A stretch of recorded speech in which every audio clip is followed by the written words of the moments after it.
Mulder, tiene usted también un minuto para comentarnos si es que está a favor o no de que se restaure la reelección parlamentaria. Bueno, en el caso nuestro, en la última modificación constitucional, nosotros votamos a favor del texto de la Constitución, en el artículo 90, que establece que los parlamentarios no podrán ser reelegidos en el mismo cargo. Pero además también votamos a favor de la creación del Senado, considerando que el Congreso de la República necesita contrapesos para evitar los desbordes que ha tenido en los últimos años. Y se quedó pendiente la discusión en el sentido de que en el Senado sí podía operarse en el futuro una reelección.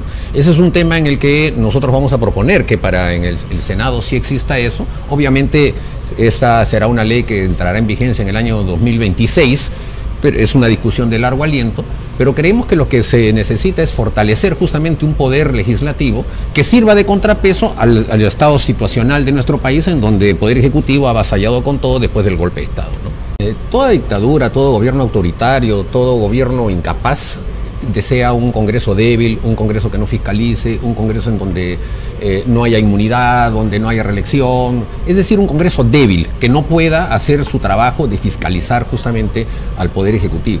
Este gobierno es la demostración más palmaria. Los casos de corrupción que han habido alrededor del Ministerio de Salud, ahora del Ministerio de Transportes y Comunicaciones, en el Ministerio de la Mujer, etcétera, han quedado simplemente en dichos que los hemos podido ver a través de la prensa, porque no hay quien interpele, no hay quien pregunte, no hay quien haga el trabajo de fiscalizar al Poder Ejecutivo.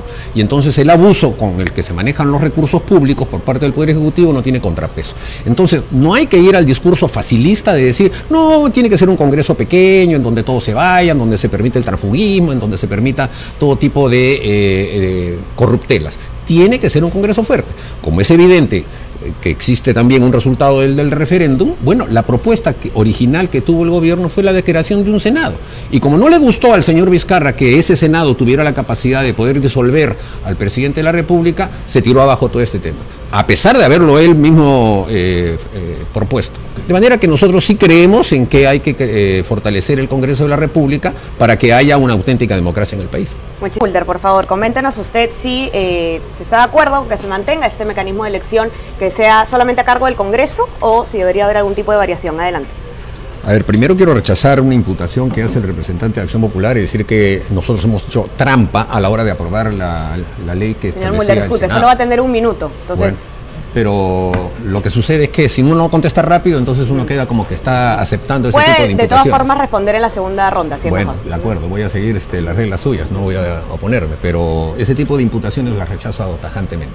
Bueno, en este tema, evidentemente, el tema del Tribunal Constitucional se ha convertido en un tema de fondo porque, claro, en un Congreso disminuido, en donde se necesitan 87 votos para que salgan elegidos 5 miembros o 7 miembros del Tribunal Constitucional, es sumamente complicado que esto ocurra. ¿Por qué? Porque se establece que el Tribunal Constitucional debe ser el fruto del consenso político. Y en un país como el nuestro, en donde efectivamente existe momentos de pugnacidad en la política, es casi imposible conseguir los 87 votos, y por eso es que todos los tribunales constitucionales se pasan de su propio plazo. Hay que hacer que el Senado lo haga, pero evidentemente tiene que hacerse con un concurso público y no puede hacerse con escogencias de carácter político. Ese concurso público tiene que ser llevado a cabo por una entidad absolutamente ajena al Estado peruano y tiene que arrojar un resultado de un examen en el que haya sin duda anonimato, y el resultado tiene que ser un compromiso que debe asumir el Congreso de la República en el sentido de respetarlo. Me parece que esa sería la mejor fórmula, porque si no, tendríamos que volver al sistema en el que los temas constitucionales los resuelve la Corte Suprema, que tampoco está mal. Si sea la Corte Suprema con una sala constitucional la que lo haga, sería mucho más profesional el tema, aunque todos sabemos que también en el Poder Judicial existen problemas, pero son problemas que se pueden resolver mediante la Oficina de Control de la Magistratura. Muchísimas gracias, señor Mulder. Muchas gracias. Señor Mulder, por favor, ahora, tiene usted un minuto. En la última elección del último representante del Tribunal Constitucional, el señor Ortiz de Ceballos, aquí ha habido la consagración del golpe de Estado, porque fue elegido antes de la disolución inconstitucional del Congreso, y resulta que simplemente dijeron no, que no juramente y no pasa nada. Entonces hay que respetar también las normas como se dieron en el momento en que todavía ejercía la Constitución, para graficar cómo está esta situación, ¿no? Lo que yo quería decir es que el Congreso no es una mesa de partes. El hecho de que el Poder Ejecutivo mande un proyecto de ley no significa que el Congreso no lo pueda modificar. Y decir que el Congreso, al modificar un mal proyecto de ley presentado por el Poder Ejecutivo, es hacer trampa, me parece ridículo. Porque además, quienes votaron a favor también de ese proyecto fueron los representantes de Acción Popular. Entonces tendrían que tenerse un poquito más de acuerdo. Claro, yo he visto de que el señor Mesías Guevara y el señor Lescano disparan contra Raúl Díaz Canseco, contra Alfredo Barnechea. Bueno, no sé, serán problemas internos de Acción Popular. Pero decir que se hace trampa porque se está proponiendo que el Senado sea el que pueda hacer el control político del presidente de la República, tema que fue rechazado efectivamente por el referéndum, me parece que fue un exceso de parte del querido. Señor Mulder, por favor, tiene usted un minuto para responder la pregunta. La inmunidad parlamentaria debe servir para que el parlamentario pueda fiscalizar sin ningún tipo de resquemor y sin ningún tipo de venganza de parte de quienes tienen el poder, que somos miembros del Poder Ejecutivo. No debe servir para cubrirse de los delitos que comete la persona antes de ser elegido como parlamentario. Y eso es justamente lo que ocurrió.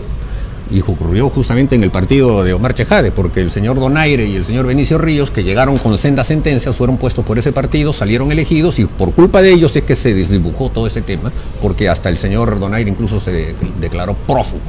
Evidentemente el parlamentario que comete un delito común debe ser arrestado de inmediato, no debe tener inmunidad parlamentaria.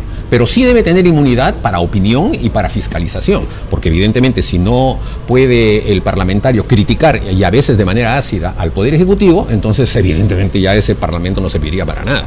Entonces eso hay que hacer entender a la población en el sentido de que no se trata de un privilegio, sino de lo que se trata es de establecer un equilibrio entre quienes tienen el poder y los recursos económicos que son el Poder Ejecutivo y los parlamentarios que al fin y al cabo lo único que tienen es su voz para convencer a los demás y para fiscalizar a los que tienen el poder. Perfecto, muchas gracias. Señor Mulder, por favor, un minuto, adelante. A ver, nosotros somos candidatos por Lima y es un poco distinto la percepción que se tiene desde una curul que es de Lima con respecto a la política en general que la que tienen los de provincias. Los congresistas de provincias por lo general fiscalizan a su alcalde y a su presidente regional, a su gobernador. Y se generan pugnas que son terribles. Y justamente la protección, la posibilidad de que el congresista pueda fiscalizar a su gobernador regional solamente se da en la medida en que ese congresista pueda tener la inmunidad de su función. Porque si no, estarían los presidentes regionales también estarían aplastando a los congresistas y no tendrían ningún tipo de contrapeso dentro de la región.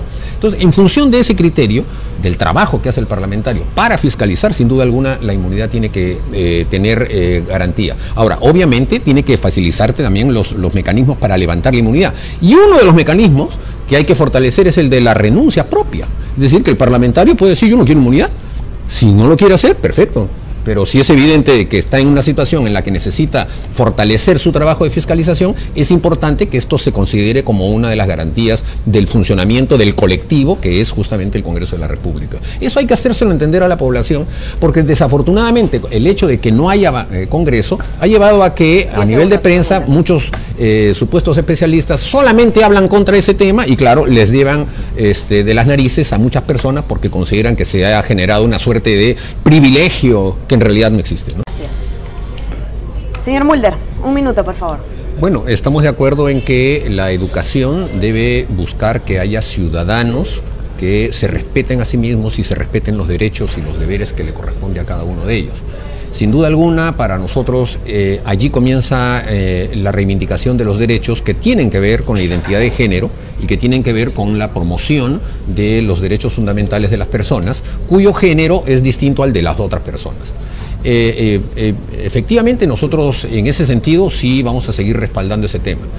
Cuando se trata, como ha señalado Omar, un tema de ideología de género, ya parece una bandera de carácter político que en realidad termina desnaturalizando las cosas e impulsa una posición también intolerante del lado contrario.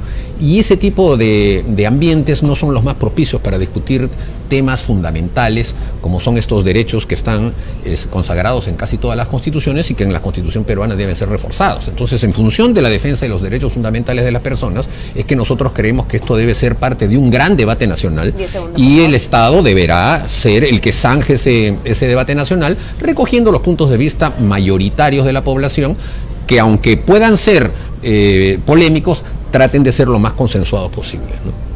Señor Mulder, por favor, adelante. ¿Usted está a favor o en contra del matrimonio igualitario o en todo caso de la unión civil? Un minuto. Como lo dije hace un momento, yo voté a favor de la unión civil, que fue el primer proyecto que se debatió hace algunos años en el Congreso. Creemos que este es un tema, sin duda alguna, de avance de derechos fundamentales de la persona. Creemos que la libertad de las personas de poder vivir como ellos quieran sin violar la ley es algo que debe respetarse, y que el Estado sobreregule la vida de un hogar a nosotros nos parece ya anacrónico y fuera de lugar, y además está muy contaminado de pensamiento religioso, que es respetable sin duda alguna, pero que es también debatible. Y entonces, en función de eso, sí, creemos en la unión civil y creemos que tiene que irse hacia esquemas en los que se garantice la constitución de familias alrededor de ese tema. Otro tema de discusión que estamos dispuestos a abordar también es el tema de si se puede o no se puede hacer adopciones por parte de matrimonios de personas del mismo sexo. Será un tema de discusión sin duda alguna, pero es evidente que tampoco vamos a poder mirar esto sin que constatemos que se trata de una realidad ineluctable que está viniendo de todas maneras, ¿no? Mulder, por favor, adelante. Bueno, lo que nosotros creemos es que hay derechos fundamentales que hay que respetar y hay que promover. Pero reitero en que nosotros no creemos que nuestro pensamiento debe ser impuesto en la medida en que consideramos que hay personas que tienen puntos de vista discrepantes. Si hay colectivos, como por ejemplo ese que se llama "con mis hijos no te metas", no es simplemente decirle, bueno, usted no tiene razón, no me interesa, yo impongo. No, hay que dialogar y hay que encontrar fórmulas de entendimiento de lo que significa encontrar una simbiosis entre los derechos fundamentales y el pensamiento y las creencias respetables de las personas. En función de ese criterio, yo creo que la democracia justamente es un valor superior a las dictaduras porque promueve el diálogo y promueve el entendimiento de las sociedades. Y si nosotros vamos a renunciar a eso creyendo de que nuestro pensamiento lo podemos imponer porque tenemos más número o porque controlamos el Congreso o algún poder del Estado, estamos incurriendo en un punto de colisión al interior de la sociedad que nuestra sociedad quizá no lo pueda procesar. En ese sentido, en lo que significa la lucha contra el feminicidio sí tiene que fortalecerse. Hace poco acaba de ocurrir un caso en el Cono Norte y la persona que violó y que fue detenida ha sido liberada por el Poder Judicial. Aquí lo que está ocurriendo es que aunque se pongan sanciones drásticas, el Poder Judicial mira al techo cada vez que se trata de un violador. Y se trata incluso hasta de juezas, mujeres, que en su mayoría están liberando a muchos violadores, y eso es un tema de escándalo que creo que el Poder Judicial lo tiene que corregir. Muchas gracias. Para terminar, señor Mulder, por favor, ¿cuál es el rol que usted considera que debe tener el Estado entonces en materia económica? Adelante. Bueno, saludo que mi amigo Omar haya hecho recuerdo de una tradicional frase de Aya de la Torre: no queremos quitar la riqueza al que la tiene, sino crearla para el que no la tiene, ¿no? Y además orgulloso de los resultados económicos del gobierno del presidente Alan García 2006-2011, en la que la pobreza se redujo del 50% al 27% en aplicación de políticas sabias y convenientes para el crecimiento económico de nuestro país. Nosotros creemos que el Estado, a pesar de este tipo de avances que se dan, no debe renunciar a su rol planificador. Es decir, el Estado debe hacer, sin duda alguna, mediante el consenso, generar mecanismos de inversión y de desarrollo económico con los agentes económicos y no dejarlos a la libre de Dios. En segundo lugar, creemos que debe ser un Estado regulador, pero en tercer lugar, creemos que debe ser un Estado que permita que aquel agente económico pueda trabajar de una manera mucho más libre, en el sentido de que la persecución burocrática y la persecución tributaria que se hace muchas veces contra los agentes formales de la economía terminan frenando la propia economía y favoreciendo la informalidad. Nosotros en ese sentido creemos que hay que recuperar ese rol planificador y ese rol regulador, pero al mismo tiempo otorgar las libertades que corresponde y que estaban consagradas en la Constitución del 79, que nosotros reivindicamos como tal, ¿no? Mulder, por favor, un minuto. A ver, una de las columnas sin duda del desarrollo económico es el Estado, y ya hemos señalado que el Estado debe ser planificador, debe ser regulador y al mismo tiempo debe ser un Estado que promueve la libertad económica. Pero la otra columna es el trabajador. Los trabajadores en nuestro país, en realidad ahora ya no se les llama trabajadores, sino colaboradores. Y esa situación precariza de manera extrema el trabajo en nuestra patria, y nosotros creemos que hay que devolver los derechos fundamentales de los trabajadores consagrados en la Organización Internacional del Trabajo. Y hay que dar los derechos plenos a todos los trabajadores mediante los mecanismos de formalización del trabajo. Y me parece francamente delirante que el gobierno ahora esté justificando la caída del empleo de los jóvenes en nuestro país, 86.000 despedidos en el último mes, echándole la culpa a los venezolanos, cuando en realidad una economía sana puede absorber cualquier tipo de migración y evidentemente esa puede ser aprovechada para un crecimiento económico. De manera que con un Estado como el actual, que es un Estado paquidérmico, que lo único que cree que es que debe cobrarse impuestos, pero impuestos al final no se sabe ni para qué, porque acumulan dinero, pero se lo gastan en consultorías o se lo gastan en corrupción, nosotros creemos que lo fundamental es recuperar los derechos sustantivos y fundamentales de los trabajadores. Gracias, señor Mulder. Muchas gracias. Señor Mulder, su turno, por favor, con usted. El partido aprista no es un partido de ayer, no es un partido de improvisados, es un partido de cuadros políticos y de personas preparadas para ejercer la primera magistratura, como fue el caso del presidente Alan García. Es una mezquindad decir que cualquiera hace crecimiento económico con precios altos o de reducción de la pobreza, porque en realidad también han habido en otras épocas aumento de venta del guano o del mineral, pero nunca se redujo la pobreza como se redujo en el gobierno de Alan García. Hemos hecho el mejor gobierno de la historia del Perú. Y el señor Sagasti lo sabe porque trabajó en ese gobierno, en el de Alan García.